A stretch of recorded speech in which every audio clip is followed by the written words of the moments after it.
नमस्कार, मी जान्हवी सावंत. राजकारण सुपरफास्ट मध्ये आपलं स्वागत आहे. घेऊया राजकीय बातम्यांचा वेगवान आढावा.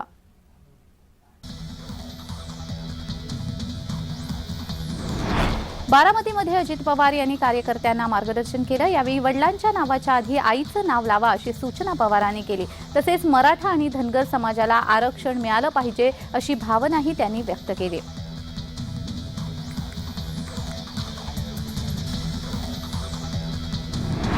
मनोज जरांगे यांनी येत्या 20 जानेवारी रोजी मुंबई येथे आझाद मैदानावर बेमुदत उपोषण करण्याचा इशारा दिला. यावर मंत्री गिरीश महाजन यांनी प्रतिक्रिया दिली आहे. 20 जानेवारी या तारखेचा अल्टिमेटम दिला असला तरी जरांगेंना मुंबईमध्ये उपोषणाला बसायची वेळ येणार नाही असं महाजन म्हणाले.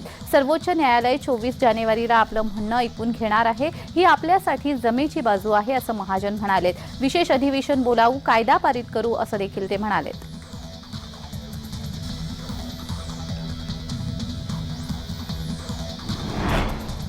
मराठा आणि धनगर समाजाला आरक्षण मिळायला पाहिजे अशी आपली भूमिका आहे आणि त्याच्यासाठी मुख्यमंत्री एकनाथ शिंदे यांनी छत्रपती शिवाजी महाराजांची शपथ घेऊन आरक्षण देणार असल्याची ग्वाही दिली आहे. त्यामुळे आरक्षण मिळणार हे नक्की असंही अजित पवार यांनी कार्यकर्ता मेळाव्यामध्ये सांगितलं.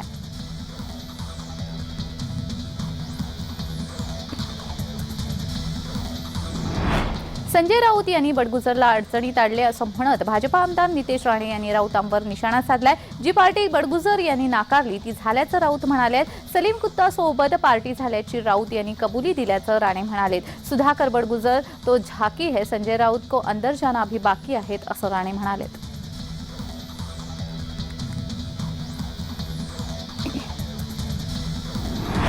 येत्या 23 जानेवारीला नाशिकच्या हुतात्मा कान्हेरे मैदानावर महाशिबिर आणि खुले अधिवेशन होईल अशी माहिती खासदार संजय राऊत यांनी दिली आहे. महाराष्ट्रातील विधानसभा आणि लोकसभा निवडणुकांच्या दृष्टीने रणशिंग फुंकायचे आहे. ते श्रीरामाच्या भूमीतून फुंकले जावे अशी उद्धव यांची श्रद्धा आणि भावना आहे. त्यामुळे पंचवटीतून लढाईला सुरुवात होईल असं राऊत म्हणाले.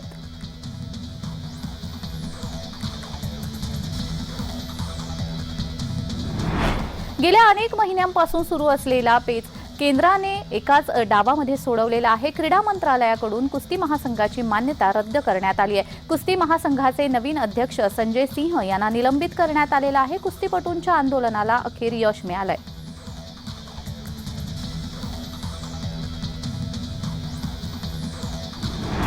मंत्री गिरीश महाजन यांची गरज संपल्यामुळे उपमुख्यमंत्री देवेंद्र फडणवीस यांच्या सांगण्यावरून भाजपा आमदार नितेश राणे यांनी सलीम कुत्ता यांच्या सोबतचा फोटो समोर आणल्याची माहिती उद्धव गटाच्या नेत्या सुषमा अंधारे यांनी दिली. त्यानंतर राजकारणामध्ये एकच खळबळ उडाली आहे. यावर एकनाथ खडसे यांनी प्रतिक्रिया दिलेली आहे. भाजपा नेत्यांची नेहमीची पद्धत आहे, गरजेपुरतं वापरायचं आणि गरज संपली की त्यांना बदनाम करून सोडायचं असं खडसे म्हणाले.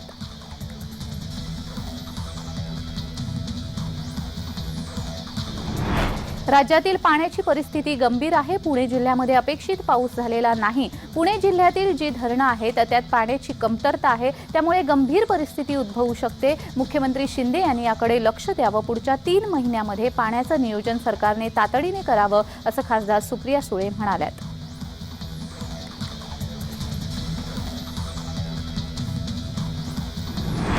राज्य सरकार विरोधात न्यायालयाच्या अवमानाची तक्रार दाखल करण्यात आली आहे. छत्रपती संभाजीनगरच्या वकिलांनी ही तक्रार दाखल केली आहे. मराठा आरक्षणासाठी सर्वेक्षणाचे आदेश देण्यात आले होते. मराठ्यांचं हे सर्वेक्षण आता वादात सापडलं असल्याचं दिसतंय.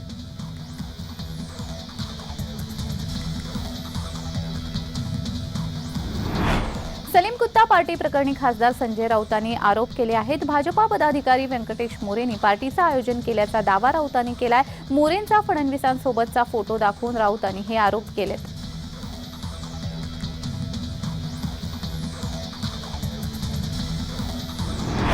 आरक्षणाच्या मुद्द्यावर सुधीर मुनगंटीवार यांनी प्रतिक्रिया दिली आहे. मराठा समाजाला त्या ठिकाणच्या तरुणींच्या आयुष्यात कोणत्याही संकटाचा सामना करावा लागू नये यासाठी त्यांना आरक्षण द्यावं असं ते म्हणाले. सरकार संवेदनशील आहे, सकारात्मक आहे. देवेंद्र फडणवीस मुख्यमंत्री असताना कायदेशीर अभ्यास करत टिकणारं आरक्षण दिलं असल्याचंही मुनगंटीवार म्हणाले.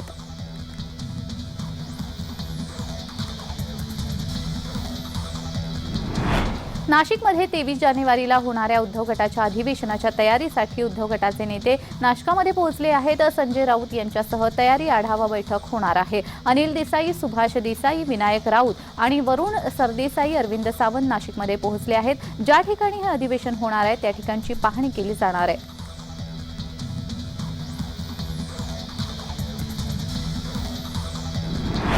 मराठा आरक्षणावर सर्वोच्च न्यायालयाने पुनर्विचार याचिका दाखल करून घेतली. या याचिकेवर आता 20 जानेवारीला सुनावणी होणार आहे. सर्वोच्च न्यायालयाने ही याचिका दाखल केल्याने राज्य सरकारला मात्र मोठा दिलासा मिळाल्याचं बोललं जात आहे.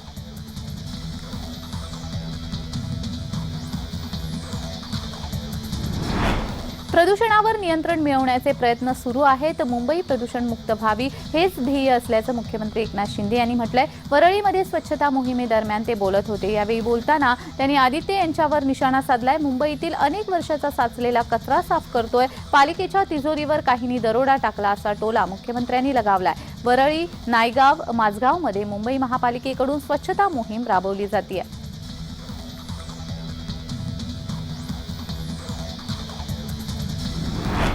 केंद्र सरकारने कुस्ती महासंघाचा पेच सोडवलेला आहे. कुस्ती महासंघाचे नवीन अध्यक्ष संजय सिंह यांना पदावरून दूर करण्यात आले. त्यामुळे कुस्तीपटूंच्या आंदोलनाला यश आलेलं आहे. तसेच क्रीडा मंत्रालयाकडून कुस्ती महासंघाची मान्यताही रद्द करण्यात आली आहे.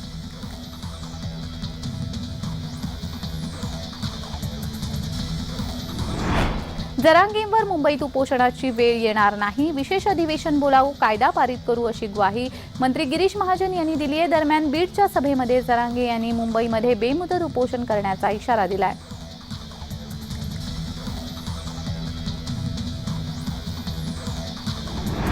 संजय राऊतांवर बोलायला माझा स्तर खाली गेलेला नाही. फडणवीसांनी संजय राऊतांवर निशाणा साधलाय. त्यामुळे राऊत आता काय प्रतिक्रिया देत आहेत ते पाहावं लागेल.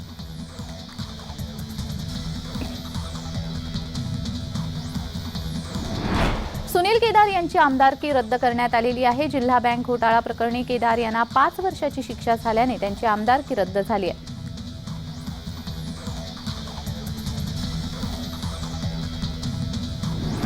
भाजपा हा वैचारिक पक्ष आहे. भाजपाच्या कोणत्याही पदाधिकाऱ्यांनी चूक केल्यास त्याची तुरुंगात रवानगी होती अशी प्रतिक्रिया सुधीर मुनगंटीवार यांनी दिली आहे.